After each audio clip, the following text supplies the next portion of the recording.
Good day, sir. Our topic is all about ship stress and counteract. So, 7 common ship stresses.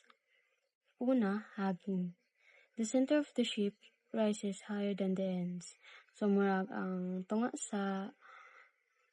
ang naa sa taas nga buwod.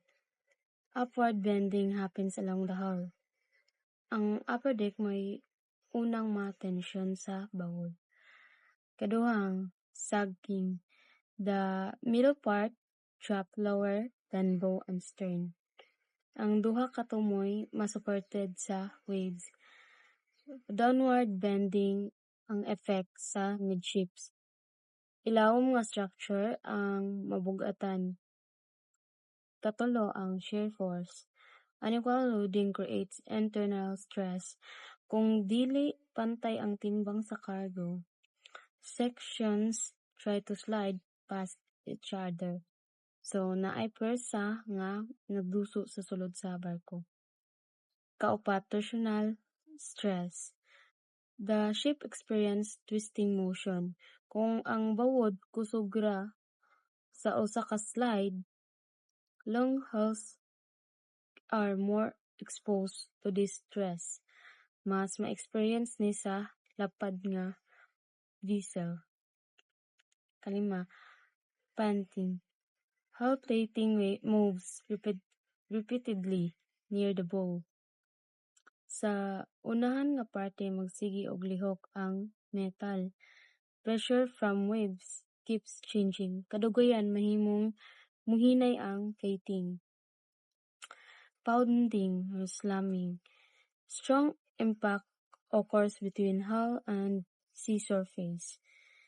So, kung paspas ang dagan sa rough weather, it produce bottom stress, heavy bottom stress.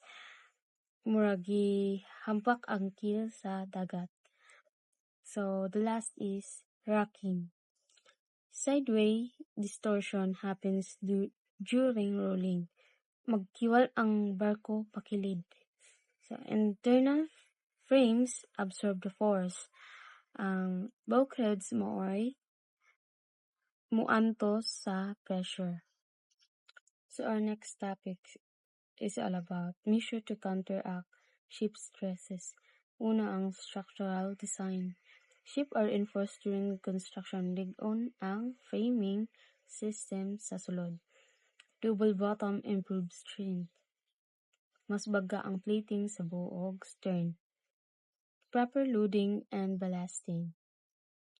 Cargo arrangement affects stability. Dapat tarong ang pagplano sa karga. Then, ballast water controls balance. Dili overload ang barko. Ikatulo, operational measures. Speed control reduces impact force. So, pahinayan og kusog ang pagpadagan kung dili maayo ang dagat. Course alternation avoid direct wave attack. Ilayo ang direksyon sa biyahe gikan sa kusod nga bawod aron malakayan ang grabe nga stress. Ikaupat, monitoring and maintenance. Modern vessels use stress sensors. So, importante ang regular inspection. Damage must be repaired immediately. Ayuhon dayon ang crack o corrosion. So, ikalam na ang use of bulkheads. So, watertight division limit flooding. Ang mga watertight compartments mapugong nga dili makatag ang tubig sa dagat sa ubang parte sa barko. Collision bulkhead protects the bow. Kini nga structural barrier nga naa sa unahan para mo salo sa impact kung adunay bangga. So, the last is dynamic stability management. Stabilizer reduce rolling motion. Mechanical system like stabilizer lines help control excessive movement.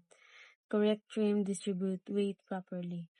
So, sakto ang pag-adjust sa trim makahatag og mas maayong weight distribution o makapaminos sa structural trim.